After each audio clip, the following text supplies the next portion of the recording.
Lorsqu'il y a quelques années de cela, réalisant un documentaire sur Catherine Labouré, je découvris la maison mère des Filles de la Charité au 140 rue du Bac. Je fus frappé par cette stupéfiante marée humaine qui, dès l'ouverture des portes, s'engouffra dans la cour qui mène à la chapelle. Unis dans une dévotion fervente, tous marchaient en silence. Me vint alors à l'esprit le mot du sage, heureux ceux qui ne parlent pas, car ils s'entendent. Bouleversé, je tentais alors d'en savoir plus et questionnais autour de moi. Ce qu'on me répondit confirmait les propos de saint Augustin. Crois et tu comprendras. La foi précède, l'intelligence suit. Qu'est-ce qui vous fait venir rue du Bac? On est embarqué dans un tourbillon et donc de venir ici, ça permet de souffler. C'est là que je trouve la paix. Je viens implorer la Sainte Vierge, soit pour les maladies, soit pour mes enfants, vous savez, qui sont sans travail. Je ne cherche rien, je viens essayer de donner. Je pense à une union plus intime avec Jésus et Marie et leur demander beaucoup de grâce. Notre-Dame, pour nous, elle nous aide à aller au ciel, elle nous aide à vivre. Sans elle, il n'y a pas de vie possible. Il faut marcher sur les traces de la Vierge Marie. Elle est partout. On ne rencontre pas Dieu sans passer par sa mère. Et je crois que comme on ne me rencontre pas sans passer par mes enfants, c'est tellement logique qu'on ne peut pas faire autrement. Le monde entier passe par la rue du Bac. Je suis retourné récemment rue du Bac. Rien n'a changé. Peut-être les visiteurs sont-ils encore plus nombreux. Je suis venu m'intéresser à la médaille miraculeuse. Pour un peu, on l'oublierait. Pourtant, bijou du croyant dont la poitrine et les crins, elle irradie. Comme un bouton de fleur d'espérance qui s'épanouirait au rythme des battements du cœur. Elle intrigue, passionne, déconcerte ou rassure, selon les cas. Elle fait également rêver, car à son propos, on parle de miracle. Elle fait rêver, mais elle témoigne aussi. Elle nous rappelle que Dieu seul fait le miracle et que le reste, c'est l'affaire de l'homme. C'est pourquoi, m'a-t-il semblé, son histoire mérite d'être contée.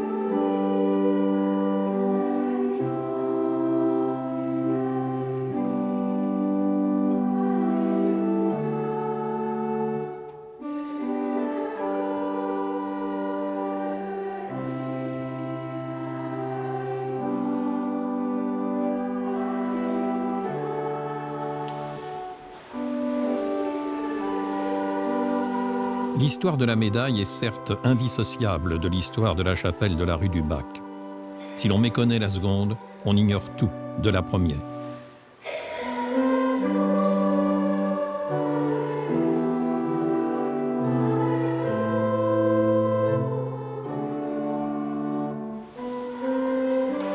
On vient à la chapelle de la rue du Bac pour prier.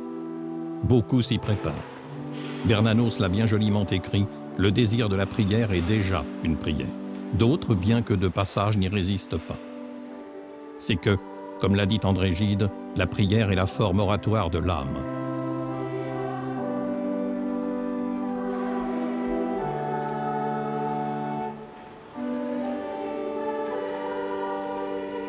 Mais faut-il le rappeler, la médaille est le fruit de la foi profonde d'une enfant qui, à l'instar de Thérèse d'Avila, eut le privilège de pouvoir entrer en elle-même pour y rester seule à seule avec Dieu.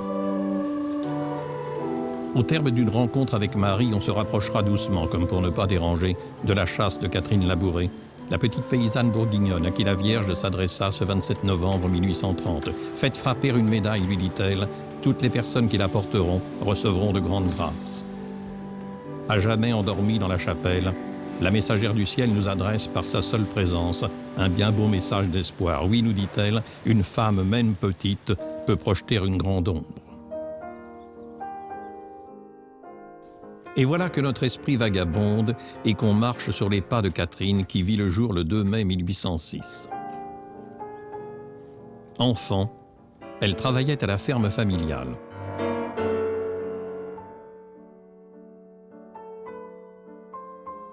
Ses parents, Pierre et Madeleine, ne contrarièrent point sa vocation. Sur la cheminée de la salle commune, on distingue encore la modeste statue de la Vierge Marie, qu'orpheline Catherine choisit pour mère.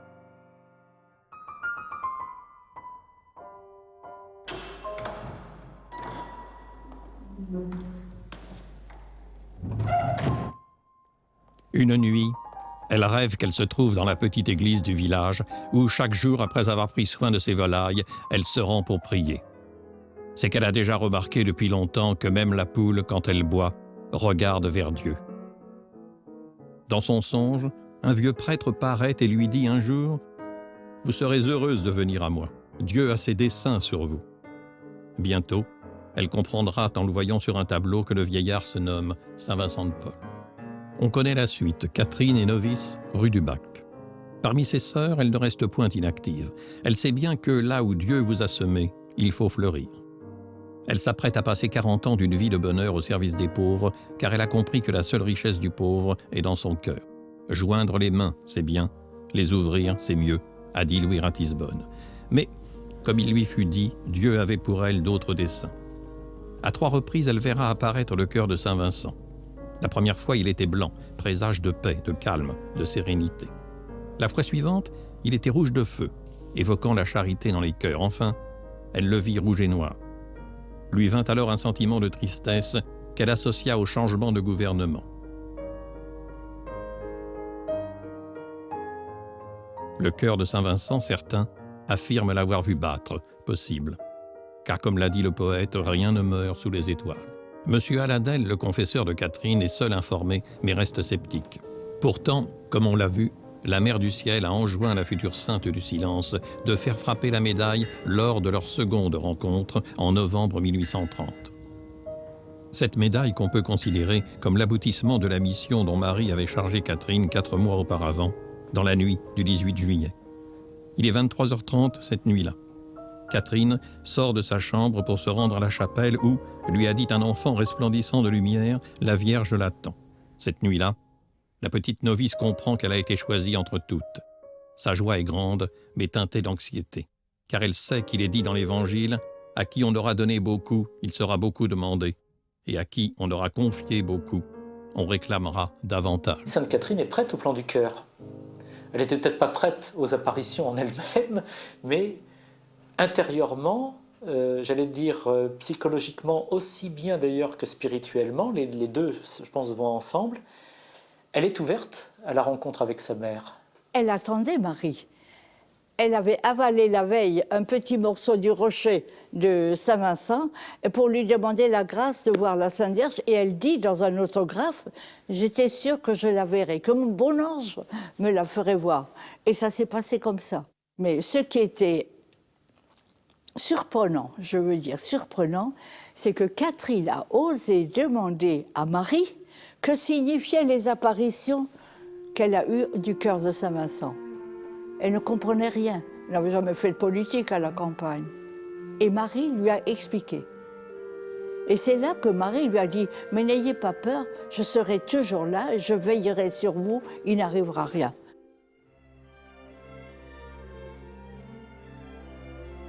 L'année 1830, bénie pour Catherine, est le théâtre d'un nouveau chaos révolutionnaire. Alors que le choléra est à nos frontières, les Trois Glorieuses, c'est-à-dire la sanglante insurrection contre Charles X, concourent à l'installation par les insurgés d'un gouvernement provisoire à l'Hôtel de Ville. Louis-Philippe Ier, duc d'Orléans, accepte d'assurer la lieutenance générale du royaume, alors que le souverain vient à peine d'abdiquer. Si Catherine prie sereinement, son confesseur, lui, s'interroge, craignant que la novice n'affabule. Comme on le verra, il changera bientôt d'avis.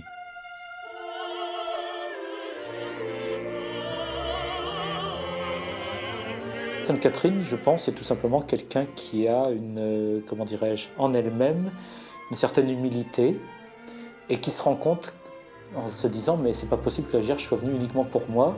Elle m'a donné une mission, c'est donc pas pour moi-même qu'elle est venue, mais aussi pour les autres. » Je pense que là, il y a quand même un aspect un peu particulier par rapport à l'époque. Les années 1830, c'est une époque très anti-religieuse qui commence. Il va y avoir la Révolution de 1830 qui va établir un régime très très hostile à l'Église. À ce moment-là, la France était très malade. Et elle l'était au plan politique, elle l'était aussi au plan religieux. Et le message est un peu pour les filles de la charité. Les sœurs ont été fondées par Saint-Vincent pour les pauvres. Et comme pendant la Révolution, les sœurs avaient été dissoutes, les congrégations n'existaient plus, Donc, celles qui étaient restées fidèles, elles ont fait ce qu'elles ont pu. Mais ce n'était plus la compagnie telle que Saint Vincent l'avait fondée. Saint Vincent avait dit, ce n'est pas moi qui ai fait la compagnie, c'est Dieu qui l'a voulu. Donc, le Seigneur, et comme Saint Vincent avait dit aussi à un moment donné, ce que Dieu a fait, il ne veut pas le détruire. Donc, il nous a envoyé sa mère. Il nous a envoyé sa mère pour nous sauver. Et comme il fallait ranimer la foi, et ceci, c'était une des dernières paroles de Marie à Catherine, quand elle est arrivée là, elle lui a dit, les deux familles ne seront pas détruites pendant les révolutions, mais Dieu s'en servirait pour ranimer la foi. Et le moyen, c'était la médaille. Dans une époque où on va voir apparaître une certaine mentalité qui prétend, à travers la science, alors qui va instrumentaliser, si j'ose dire, la science, non pas pour la science elle-même, non pas pour faire les recherches scientifiques en elles-mêmes, mais pour dire la science va remplacer la religion en quelque sorte. C'est ce qu'on a appelé le scientisme.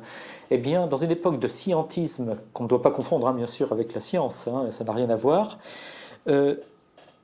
voilà que la Vierge propose un petit objet qui n'a rien de scientifique.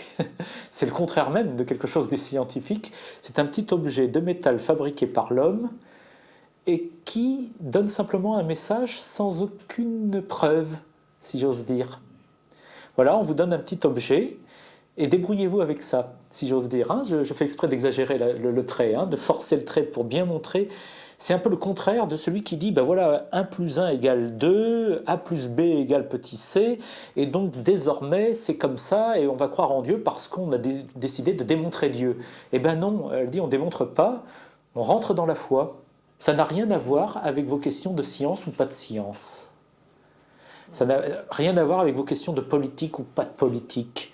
Ça n'a rien à voir avec vos affaires de développement ou non-développement au plan concret, j'allais dire, de matériel et de l'argent ou quoi que ce soit.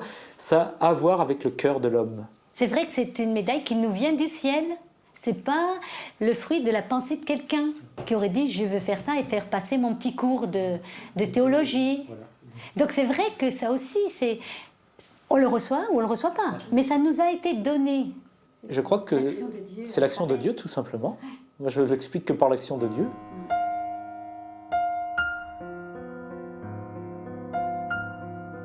Le confesseur, désormais éclairé, convaincra aisément son évêque, Monseigneur de Quélen, et dès 1832, les premières médailles seront gravées, sur le modèle qu'en a fait Catherine. En 10 ans, 100 millions de médailles furent ainsi frappées et distribuées dans toute l'Europe. Rassurante occasion pour beaucoup de créditer le vieil adage selon lequel on ne meurt jamais aussi pauvre qu'on est né. Cette médaille, elle est riche en symboles, en commençant par le serpent. Le serpent, c'est le protévangile. Dans le protévangile, on dit « elle t'écrasera la tête ». Tu voudras la mettre au talon, mais elle t'écrasera la tête. Je crois que c'est vraiment le symbole même, là, parce que là, c'est pas simplement le serpent, c'est le serpent qui est écrasé par le pied de Marie, par le talon de Marie. Autrement dit, c'est vraiment la mise en œuvre de la prophétie du livre de la Genèse, où finalement il est dit, par une femme, tu as péché, et puis c'est par la femme que tu vas recevoir le salut. Il y a quand même le double aspect. La double fonction, je dirais, de ce symbole, de nous montrer à la fois qu'en effet l'esprit du malin existe, il ne faut pas en faire fi, mais en même temps, il n'a pas le dernier mot. Et que Marie est là pour nous le redire, nous le montrer comme réalité, et qu'elle est là avec les rayons de lumière pour nous dire, voilà, pour combattre, il faut la force de Dieu, comme moi. Je ne me suis pas sauvée toute seule. Elle avait des anneaux au doigt. Ces anneaux se sont étendus en rayons, en s'élargissant vers le bas. Et il y en avait qui brillaient plus que d'autres. Et c'est là que Catherine a posé la question, mais pourquoi est-ce qu'il y en a qui ne brillent pas? Alors elle a dit, ce sont les grâces que l'on ne me demande pas. La première image que j'ai quand on parle des 12 étoiles qui couronnent Marie, parce que là il faut bien préciser, les étoiles, pour moi, ramènent immédiatement au couronnement de la Vierge, avant même d'être la bordure de la médaille. Donc, Et pour ça, la Vierge couronnée ou la femme couronnée, c'est l'Apocalypse. Donc je pense qu'il faut bien... pour moi, c'est l'aspect biblique d'abord, enfin, biblique plus large que les apôtres. Alors ensuite, effectivement, 12, mais comme les 12 tribus d'Israël, comme les 12 apôtres. Parce qu'il y a 12 apôtres, parce qu'il y a 12 tribus en Israël. Là aussi, il faut rappeler à chaque fois. Je pense que c'est important de faire bien le lien complet, de ne pas s'arrêter à chaque fois à un étage. Hein. Mais véritablement, pour moi, c'est d'abord la femme de l'Apocalypse, c'est-à-dire elle qui est en train d'enfanter l'Église aussi. Hein, parce que la femme de l'Apocalypse, c'est celle qui donne naissance au Christ, manifestement. Mais il y a une ambiguïté dans le texte qui montre aussi que c'est l'enfantement de tous ces enfants qui croient dans celui qui a été enfanté. Hein. Et on voit bien d'ailleurs, puisqu'on nous dit le dragon va porter la guerre contre tous ses enfants. Tous ses enfants au pluriel, pas son enfant. Contre tous ses enfants, toute sa descendance, est-il dit. Or, sa descendance, qu'est-ce que c'est? C'est l'Église. Donc, les 12 étoiles, effectivement, à ce moment-là, on fait le lien avec les 12 apôtres. Le revers de la médaille représente par le bas les deux cœurs, l'un couronné d'épines et l'autre transpercé par le glaive. Or, nous avons deux textes évangéliques qui en parlent. Ensuite, vous avez l'ème et la croix. Et l'ème et la croix sont entrelacés. Et ceci est le signe, nous rappelle Marie au pied de la croix, associée à Jésus dans la rédemption. C'est vraiment une histoire d'amour, cette médaille. Et quand elle voit le M surmonté de la croix, les deux cœurs en distacé. Donc, le secret de la médaille, c'est ces deux cœurs. L'amour qui va jusqu'au bout, l'amour qui nous sauve, l'amour qui nous remet debout, l'amour qui nous fait vivre, qui nous fait exister. Oui. Voilà, l'amour. Ce dont on n'a pas parlé jusqu'à présent, c'est l'Immaculée Conception de la Vierge Marie. Or, pourtant, la médaille proclame que Marie est conçue sans péché avant la déclaration du dogme par l'Église. Et ensuite, il va y avoir Lourdes, où Marie va confirmer le dogme. Et donc, ce qui est écrit sur la médaille en même temps, en disant « Que soy l'Immaculada Conceptio », donc je suis l'Immaculée Conception. Donc, il y a vraiment un lien très profond entre les deux lieux d'apparition, mais aussi surtout le fait de la proclamation que Marie est bien conçue sans péché. Alors, en sachant que l'Église le croit depuis des siècles, quand même, parce que souvent on a l'impression que la proclamation du dogme correspond au fait que l'Église se met à croire. Et non. Le peuple croyait à l'Immaculée Conception. Et c'est à un moment donné que même les évêques ont demandé, tout le monde a demandé que le dogme soit proclamé. Bon, il a fallu du temps, hein, parce que ça commençait déjà au XIVe siècle. Et ce n'est qu'en 1854 que le dogme a été proclamé par Pie IX. Et de penser que c'est quand même parti dans le monde entier, avant même la proclamation du dogme. Donc, en quelque sorte, il y a la préparation du dogme qui est donnée. Le vrai nom de la médaille, ce n'est pas ce nom-là. C'est la Sainte Médaille. C'est comme ça que l'Église l'appelle, dite miraculeuse. Parce que les gens l'ont appelée miraculeuse à cause des miracles qui ont eu lieu avec. Donc là, il faut quand même être clair, au moment de la distribution de la médaille, les premières distributions, il y a eu des miracles, des vrais miracles, pas des idées de miracles. La guérison du choléra, c'était pas rien dans les années 1832. Au moment du choléra, les sœurs ont utilisé la médaille. Et c'est ces miracles du choléra qui ont éveillé l'attention. Et en plus, les sœurs ne contractaient pas le choléra. Hein. Elles y allaient avec la médaille. Il y a eu la conversion d'Alphonse Ratisbonne, qui n'est pas non plus...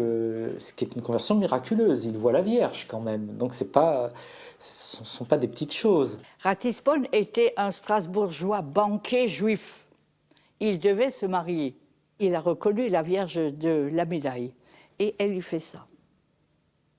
Il s'est mis à genoux et il dit « Elle ne m'a rien dit, mais j'ai tout compris ». C'est donc une conversion instantanée comme celle de Saint Paul. La médaille n'est pas autre chose que ce qui se passe à la chapelle aussi. Et que des fois, ce n'est pas la médaille qui est l'objet d'un retournement, d'une conversion, d'une guérison, mais c'est le lieu où ce message a été donné et mis sur la médaille. C'est notre vie qu'on vient partager avec la Vierge Marie. Ça, c'est fort, ici. Et la médaille nous redit ça. Et elle est avec nous après, où que l'on soit. Elle nous redonne cette confiance qu'on a pu percevoir dans ce lieu particulier. Allez donc à la chapelle. Il y a 2118 ex-voto, je les ai comptés, de grâces obtenues. Qu'est-ce que vous voulez faire?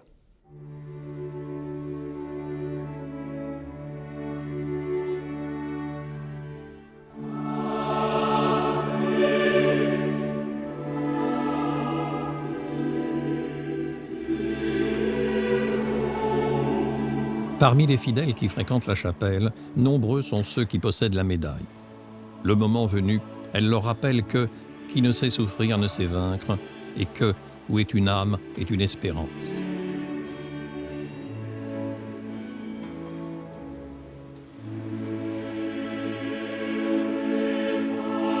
Indissociable de Catherine Labouré qu'on voyait mais qu'on n'entendait pas, on ne la voit pas, mais on l'entend.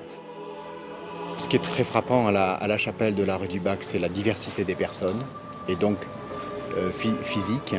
Et donc, ça représente très bien l'universalité de l'Église. Et donc, a fortiori, sans doute, toutes ces personnes ont des raisons très variées de venir, soit pour elles-mêmes, soit pour leurs proches, ou des amis lointains, qui ont un attachement à la médaille miraculeuse. Oui, beaucoup de gens ont certainement énormément de raisons de venir et de se mettre à genoux au pied de l'autel, comme la Vierge l'a demandé, pour se confier à elle. Quand la Vierge dit « venez au pied de cet autel », là les grâces sont répandues sur tous. Je crois que les gens, quand ils viennent, enfin moi c'est ce que je viens faire aussi, on vient demander des grâces, on vient en recevoir. Parce qu'en plus, la Vierge nous incite. Elle dit, bon, venez au pied de cet autel. Donc, on vient. Mais on vient aussi pour recevoir de Dieu, mais aussi pour donner. Je crois qu'il y a aussi une certaine réciprocité à avoir. Quand on voit le cœur de Jésus, qui est couronné d'épines, quand on voit le cœur de la Vierge qui est transpercé, mais à cause de nos péchés, à cause de nos manquements, il y a aussi quelque chose à donner, nous, à Dieu, à dire, consoler le cœur de Dieu, essayer de, même dans son quotidien, dans sa vie, essayer de faire en sorte que notre vie s'ajuste à ce que Dieu attend de nous, quoi. Je crois qu'il y a tout un mouvement, je crois, de grande confiance aussi à porter cette médaille comme un signe d'appartenance à la Vierge. Étant donné que là, vraiment, la Vierge a demandé dans ses apparitions de porter cette médaille avec confiance, là, je crois qu'aussi pour les jeunes, c'est une manifestation comme quoi on appartient vraiment à la Vierge. Et les jeunes qu'on côtoie, enfin, surtout ici, bien sûr, dans la chapelle, ont tous, je crois, la médaille autour du cou. Et je crois que c'est vraiment dans ce sens d'un désir de se laisser conduire par Marie. La plus belle chose, je trouve, c'est ce petit bout de métal qui, sur le plan de la matière, ne représente rien. Et qui, à partir du moment où on le donne à quelqu'un, je n'ai jamais vu quelqu'un refuser une médaille miraculeuse qu'on lui donne, qui que ce soit. Dans le pire des doutes, la personne la prend même en faisant une moue, mais elle la prend quand même. Et je suis persuadé qu'à partir du moment où elle la prend, cette personne commence un cheminement à son rythme. Et à partir de ce moment-là, il y a, je trouve ça extraordinaire, ça fait partie de toute la gratuité de cette chapelle. Il y a, à partir de ce moment-là, il y a un lien particulier entre cette personne et la Providence. Et il commence à se passer des choses. Et je pense que c'est ça qui est merveilleux. Et il n'est pas besoin de venir à la chapelle de la rue du Bac pour ça. Et d'ailleurs, en retour, nous voyons des gens qui viennent peut-être pour une seule fois dans leur vie à la chapelle de la rue du Bac. Donc ils viennent à la fois pour la Tour Eiffel, mais ils viennent aussi pour la chapelle de la rue du Bac. Et ils viennent parce qu'un jour, quelqu'un leur a donné ce petit bout de métal. Et je trouve ça fabuleux, je trouve ça puissant de gratuité. L'amour est là, il est dans ce petit mystère, dans ce grand mystère, mais dans ce petit objet.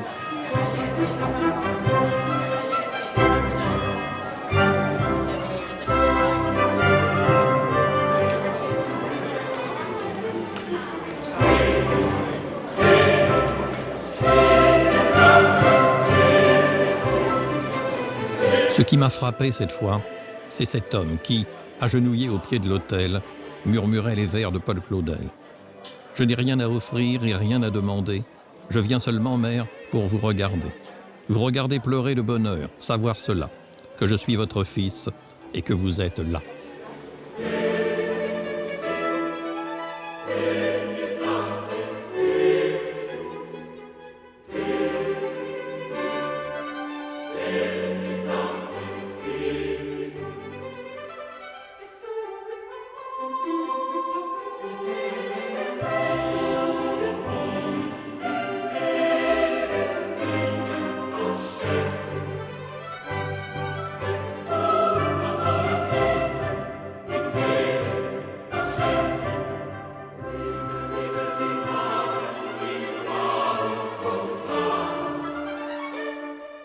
Sainte Catherine elle-même est sobre dans ce qu'elle dit.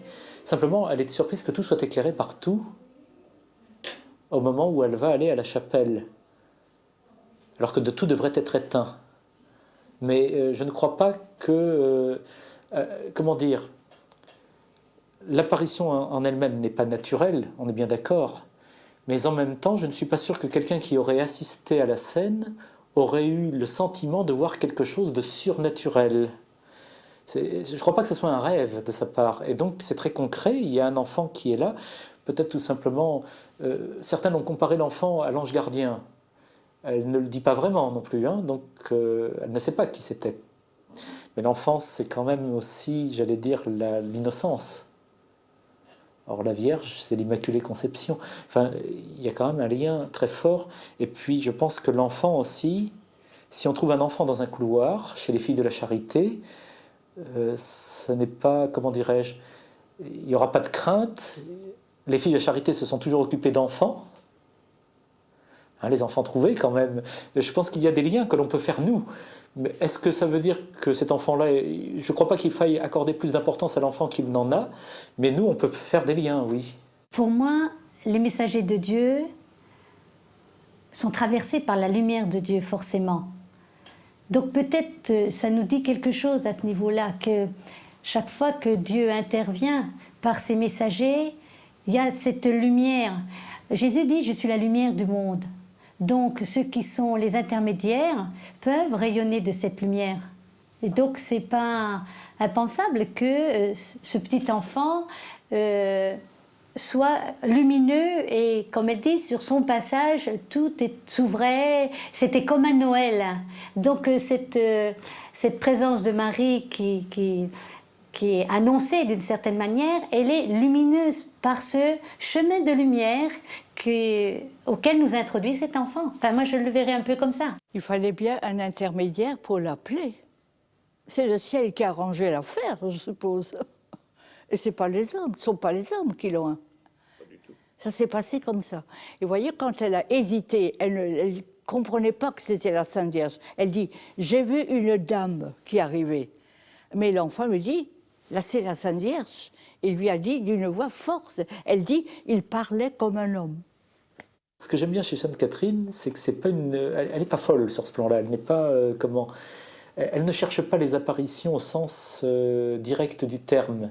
Elle voulait rencontrer la Vierge, c'est pas pareil. Elle disait pas « donne-moi une apparition ».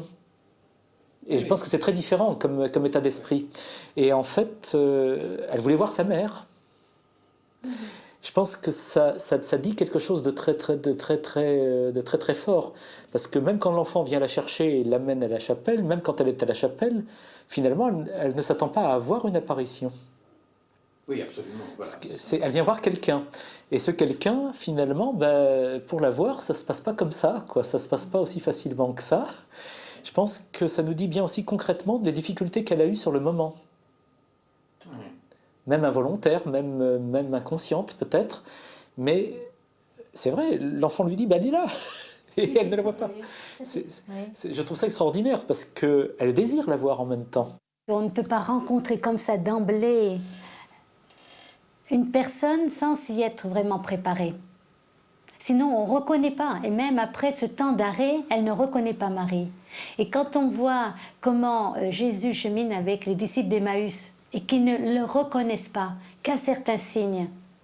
En fait, Catherine, comme nous tous, on se fait une idée de Marie, on se fait une idée de Jésus. Et ça nous montre aussi que on est toujours surpris et que c'est pas la reconnaissance avec les yeux de la chair, mais avec les yeux du cœur, avec la foi, qui nous fait reconnaître Jésus. Et donc qui nous fait reconnaître. Disons que ça nous est donné de reconnaître et de voir dans le domaine de la foi. Et qu'on peut voir Jésus sans le reconnaître. La preuve, on l'a pris pour un jardinier. Et quand elle voit Marie, elle ne la reconnaît pas. Et comme disait le père tout à l'heure, le petit enfant lui dit, c'est la Vierge. Elle ne voit rien. Enfin, elle ne reconnaît pas. Deuxième fois, pareil. Et c'est seulement la troisième fois, quand il prend une voix forte, qu'elle fait un saut au pied de Marie, à ses genoux. Donc on sent que le regard de foi, la reconnaissance de la personne en tant que telle, il nous faut nous y préparer, ça nous est donné. Mais elle dira plus tard, quand elle avait dit à M. Aladel, j'ai encore une autre grâce, c'est que je voyais le Seigneur dans l'Eucharistie tous les jours de mon séminaire, sauf les jours où je doutais, parce que je voulais approfondir le mystère. Alors, il y a les apparitions de la Vierge dont on parle essentiellement, mais il y a les apparitions du cœur de Saint-Vincent, cœur rouge, cœur noir, cœur blanc. Il y a aussi la vision de Jésus dans l'Eucharistie. Donc c'est vrai que c'est un ensemble qui peut nous dire des choses différentes, mais complémentaires de la foi chrétienne, de l'amour de Dieu, de l'accueil auquel on est invité à recevoir, et en même temps une invitation à faire quelque chose, à participer. Et je pense que justement l'ensemble des apparitions nous redit de manière différente l'amour de Dieu pour tous et l'invitation à contribuer, à collaborer à l'œuvre de cet amour pour rendre la terre plus juste, plus fraternelle, plus vivable, plus juste aux yeux de tous et non pas simplement quelques-uns. Dieu, il est pour tous. Et donc, les apparitions nous le disent à leur façon. Et le fait de voir le cœur de Saint-Vincent, qui est le père des pauvres, qui a compris que l'amour de Dieu, il l'a enflammé, etc., nous dit quelque chose de l'amour de Dieu. La présence de Jésus dans l'Eucharistie, quand elle le voit, sauf quand elle doute, nous dit aussi cette présence de Dieu. Et quand Marie lui confie la médaille, c'est aussi pour nous redire cet amour de Dieu. Donc cette terre nouvelle à laquelle on est invité à contribuer et que Jésus est venu sauver. Si on prend Saint Vincent de Paul, ça se passe donc au mois d'avril, au moment où il vient d'y avoir le transfert des reliques de Saint Vincent. Et elle emploie un terme qu'elle n'emploie pas pour les autres apparitions. Elle dit « il m'a semblé ». Autrement dit, Sainte Catherine distingue très bien, lorsqu'elle a vu, du moment où il lui a semblé. Pour Saint Vincent de Paul, elle est moins affirmative, en fait, en quelque sorte, que pour les autres apparitions. Je pense que c'est intéressant, parce que ça montre bien, d'abord, la réalité de ce qui lui arrive. Elle est tout à fait capable de bien distinguer les moments.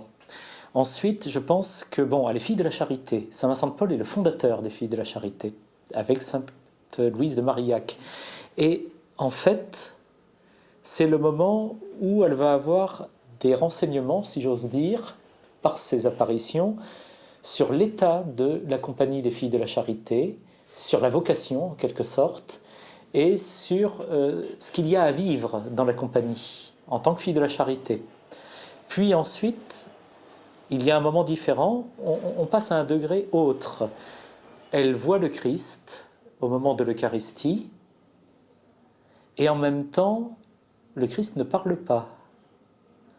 Donc il y a eu ce qui concernait, j'allais dire, sa vocation de fille de la charité, la vocation de la compagnie des filles de la charité, avec une demande de Saint Vincent de se renouveler, pour dire cette compagnie, oui, vous pouvez vivre votre vocation, allez-y. Enfin, il y a cet aspect-là, en fait, dans ce qui est donné. Ne craignez pas les événements aussi qui vont avoir lieu bientôt, et qui sera la Révolution de 1830. N'ayez pas peur des événements d'ici-bas, maintenant, là où vous êtes concrètement. Ensuite, il y a quand même un message qui s'adresse à elle personnellement. Quand elle voit le Christ sans aucune parole, c'est une rencontre avec le Christ, là, intime. Là, c'est l'intimité. Et puis après cette rencontre intime, il y a la rencontre avec Marie, qui est d'un ordre différent, puisque Marie lui apparaît et lui parle. Cette fois-ci, ce n'est pas l'un ou l'autre, c'est vraiment direct, il y a quelque chose de plus proche, et en même temps, cette fois-ci, c'est plus simplement l'intimité. Il y a au début la première apparition l'intimité, mais ensuite on va vers la mission qui est de procurer cette médaille aux gens pour qu'ils se tournent vers le mystère chrétien. Donc il y a vraiment, j'allais dire, une ouverture ensuite. C'est un signe du ciel. Elle ne vient pas de nous. C'est Dieu qui a eu pitié de nous. Et il nous a donné ce signe pour nous rappeler pourquoi nous sommes faits. Ça aussi. Et puis, comme il l'a donné par Marie, c'est toujours la même chose. Dans une famille, c'est toujours la mère qui reçoit les confidences. Et c'est la mère qui intercède. Bon, je crois que c'est le rôle de Marie. On peut la porter librement. C'est ce que je fais. Moi, je porte ma médaille librement. C'est pas... Comment dire? Je pense que c'est un rappel du message du Christ. C'est un résumé de l'Évangile qu'on porte sur soi. Il n'y a aucune obligation de porter... On ne se promène pas avec une Bible tout le temps avec soi. Je veux dire, mais on pourrait. C'est du même ordre, si j'ose dire, sur ce plan-là. Je pense qu'il y a quand même une invitation, tout simplement, à se remémorer. Quand on voit la médaille que l'on porte sur soi, on se dit, tiens, en fait, il faudrait peut-être que je pense un peu à Jésus-Christ. Tiens, il faudrait peut-être que je pense à la Vierge Marie. Vous voyez, il y a quand même cet aspect-là, tout simple, tout bête. Je ne crois pas qu'il faille chercher midi à 14h pour ces choses-là. Oui, moi je vois peut-être aussi ce moyen tout simple de Marie qu'elle donne comme signe de sa proximité, où qu'on aille, où qu'on soit, qui que l'on soit. On peut avoir ce petit signe qui est insignifiant, si on peut dire, parce que c'est modeste, parce que ça n'a aucune valeur marchande, mais qui rappelle l'amour profond. Comme quand on a une photo de quelqu'un qu'on aime, c'est pas la chose en elle-même, c'est ce qu'elle représente. Et je pense que porter la médaille, c'est à la fois dire, oui, finalement, j'y crois. Je me laisse toucher par cet amour gratuit de Marie. Ça, c'est une première démarche. Et puis, Marie, dans la médaille, elle nous invite aussi à faire passer ce courant d'amour. Et donc, c'est une invitation aussi de... Donc, Marie me dit, je compte sur toi comme tu peux compter sur moi. Et donc, le fait de porter la médaille, c'est ce rappel d'un échange gratuit entre les uns et les autres, qui nous vient de Dieu par les mains de Marie. Et donc, c'est ça qui est formidable, c'est rappeler cette gratuité de l'amour pour chacun. Et les symboles nous font entrer dans l'esprit de l'Évangile, dans l'esprit des béatitudes. Et que, de la même façon que Jésus, il n'est pas arrivé comme ça. L'amour de Dieu est venu à nous par un enfant, tout simple. Il est monté sur un âne, il est mort sur une croix. Donc des signes qui sont contradictoires avec la grandeur de son amour. La médaille, ça redit ça aussi, c'est tout petit, donc ça nous redit aussi la pédagogie de Dieu. Heureux les cœurs pauvres, heureux les cœurs purs, ils verront Dieu. Donc si on entre dans cette dynamique de l'amour de Dieu, alors cette petite médaille, elle nous rappelle tout l'Évangile, comme vient de dire le Père. Dans un petit support, elle était avant tout le monde dans les médias, puisque la médaille a fait le tour du monde. Et qu'on constate ici justement que beaucoup connaissent la médaille, mais ne connaissaient pas le lieu. Je suis comme beaucoup de personnes qui fréquentent la rue du Bac. Je viens de l'étranger, et plus particulièrement d'Afrique du Nord. Et dans notre famille, nous avions déjà depuis toujours une grande dévotion à la Vierge Marie. Et par tradition, nos mères, grand-mères, tantes avaient l'habitude de nous remettre une médaille de la chapelle miraculeuse. Et au départ, donc on l'a portée au moment de notre baptême, et puis on la perdait en grandissant, et puis en adolescent, on nous la redonnait. Et donc nous avions l'habitude de l'avoir toujours sur nous, et parce qu'elle avait la vertu, au dire de nos parents, grands-parents, de nous protéger. Voilà.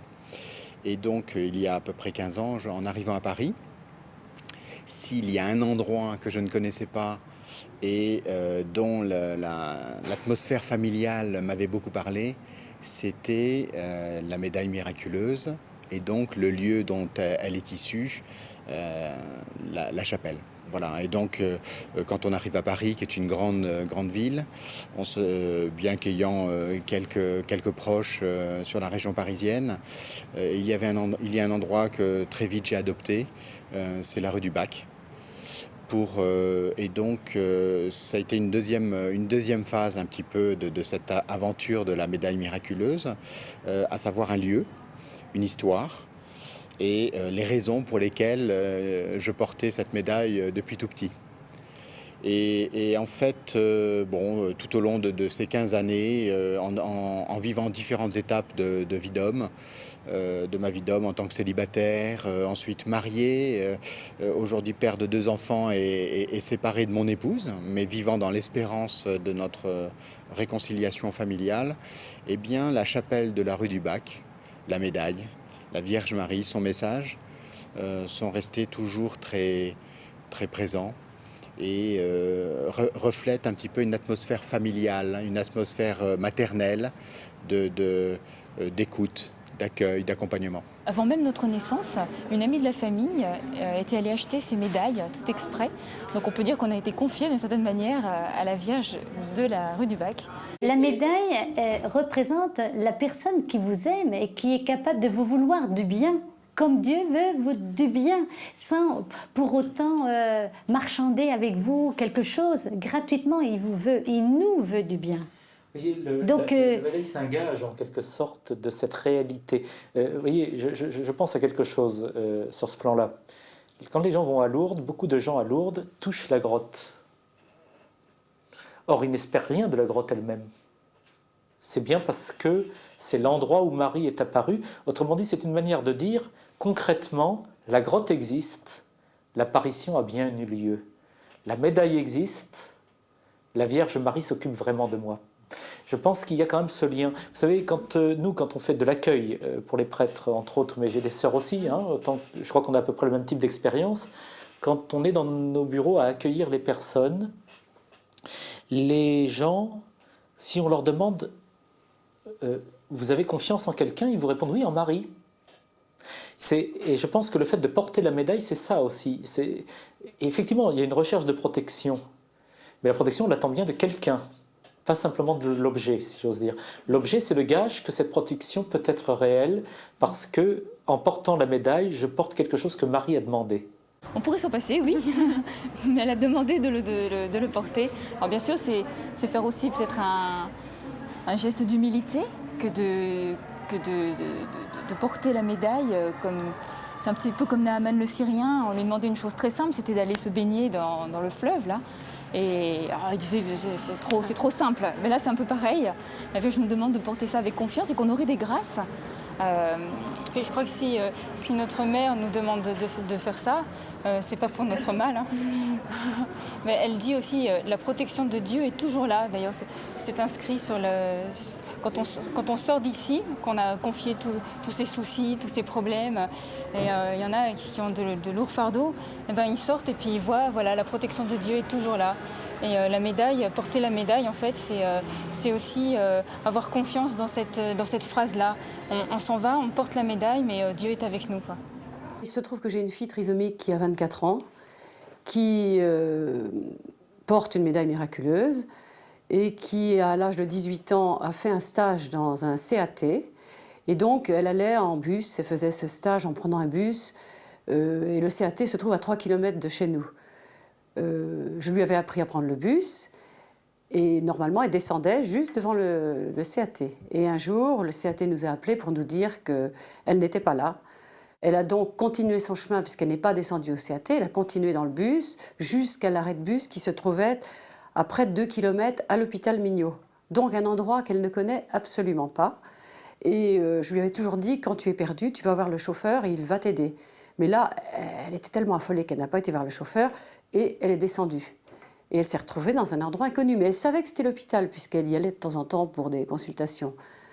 Et donc, je lui dis, mais qu'est-ce que tu as fait ? J'ai marché. Et puis, à un moment, je ne savais pas où aller. Et là, c'est là qu'elle m'a dit, j'ai pris la médaille dans mes mains et j'ai dit, Jésus-Marie, il faut m'aider. J'avoue que j'étais très émue quand elle m'a dit ça, parce que c'était cette confiance qu'elle a manifestée. Et elle a 2 ou 3 fois redit ça, parce qu'elle se trouvait devant 2 routes, donc il fallait choisir. Et elle a pris les bonnes routes pour se retrouver quand même à 1,5 km de l'hôpital et dans un endroit inconnu. Et tout ça en longeant un bois qui s'appelle le bois de Fausse-Repose, qui n'est pas réputé très bien famé. Et je me suis dit après, vraiment la Sainte Vierge a voulu l'accompagner, ça c'est sûr. Les personnes, en tout cas, ce qui concerne les personnes handicapées, en tout cas Clotilde, elle est transparente au message d'amour. Pour elle, c'est ce qui la fait vivre. Quand quelque chose ne va pas, quand elle n'est pas bien, je lui dis, n'oublie pas, Marie t'accompagne. Et je sais que tout de suite, elle reprend et elle est prête à affronter les pires difficultés. Elle prie vraiment tous les jours ardemment. Elle porte les intentions de prière de beaucoup de gens, des gens malades.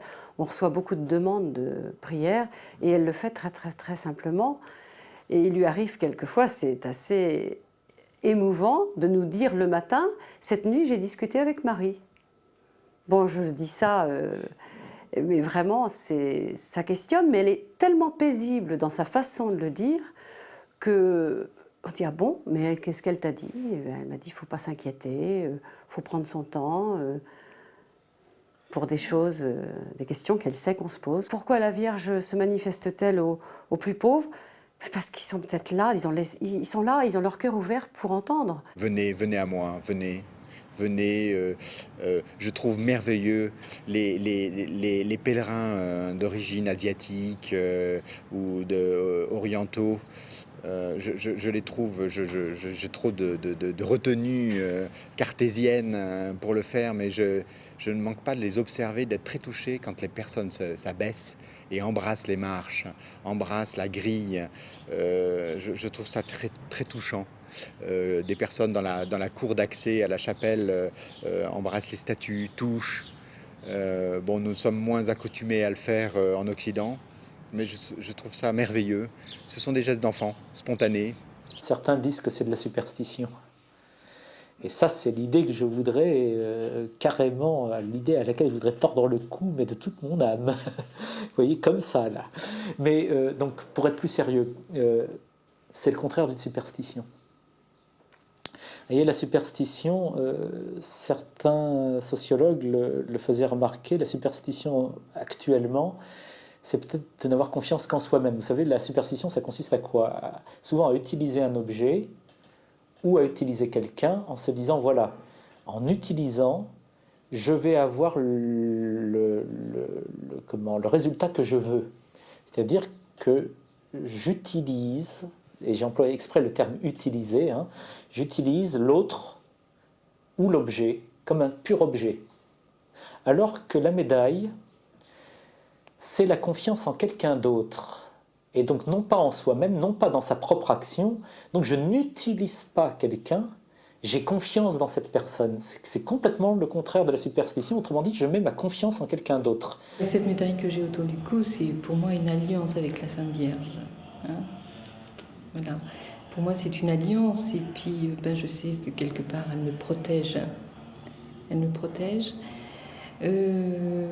C'est pas un gris-gris, faut pas confondre. Faut pas confondre. Il faut vraiment avoir une dévotion à la Sainte Vierge. Les gens croient. C'est la foi. C'est pas un talisman, ce n'est pas un bijou que l'on porte, C'est un instrument aussi de reconnaissance. Si vous voyez une personne qui a la médaille miraculeuse, vous supposez qu'elle connaît le fait. On ne porterait pas une médaille ostensiblement si on n'y croyait pas. Non. Les gens qui viennent, d'après ce que j'ai observé, les gens qui viennent à la rue du Bac, en fait, sont à la recherche de merveilleux. Vous voyez, donc ils entendent parler de miracles ici, donc ils viennent. Et après, des conversions se font. Dans la chapelle, les conversions se font. Donc il faut laisser faire. Dernièrement, les sœurs des médailles m'ont raconté, un homme est venu on fermait la chapelle. Alors il a dit, oh, j'ai entendu parler de cette médaille qui est puissante, qui fait ceci et qui fait cela. Alors, et qu'est-ce que c'est? Et puis il était un petit peu provoquant, hein. Mais la sœur était calme. Elle lui dit, vous savez ce que c'est? Ah non, c'est pour ça que je viens. Bon, alors elle dit, écoutez monsieur, vous allez d'abord aller à la chapelle et vous asseoir au fond de la chapelle sans rien. Il n'y a personne, vous êtes tout seul. Alors il y est allé, en maugréant un petit peu, mais il y est allé. Et puis il ne sortait plus jamais. Quand il est sorti, il a dit, mais qu'est-ce qu'il y a dans cette chapelle? Qu'est-ce qu'il y a maintenant? Je ne comprends pas. J'espère que ça va durer, mais je suis tout autre.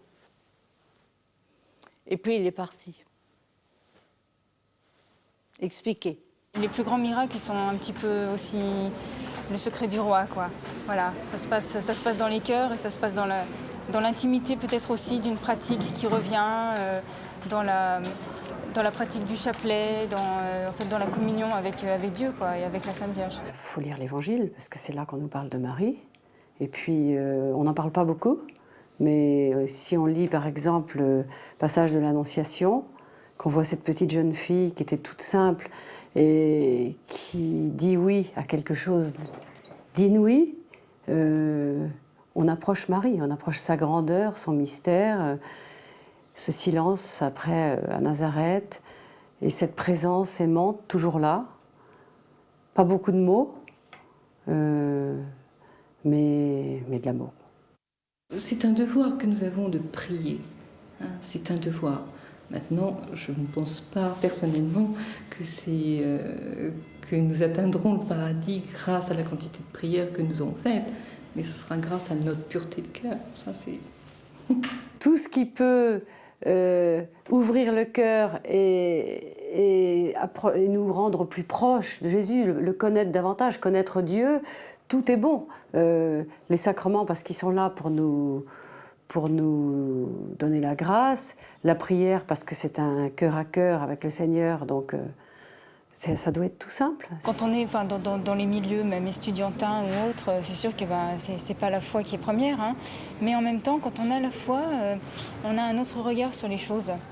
Et disons que déjà, quand on établit un dialogue, quand on aide, quand on partage tout simplement ce qu'on vit ou ce qu'on croit, même avec les autres, déjà ça peut aider les autres aussi à se questionner eux-mêmes, à voir qu'il y a peut-être un idéal, il y a peut-être autre chose qui existe. Comment dire, il ne faut pas non plus vivre dans sa bulle, quoi. C'est quelque chose qui, quand on a la foi, ça doit s'extérioriser, il y a une mission à avoir, quoi. Les apparitions, il y en a tous les jours, c'est-à-dire, moi je vois le mot apparition, Dieu se révèle à nous d'une manière un peu extraordinaire. Et donc, si on sait relire les signes de passage de Dieu dans nos vies, alors il y a plein de clins d'œil de Dieu qui sont beaucoup plus privés, mais qui peuvent transformer nos vies au fur et à mesure qu'on sait les lire.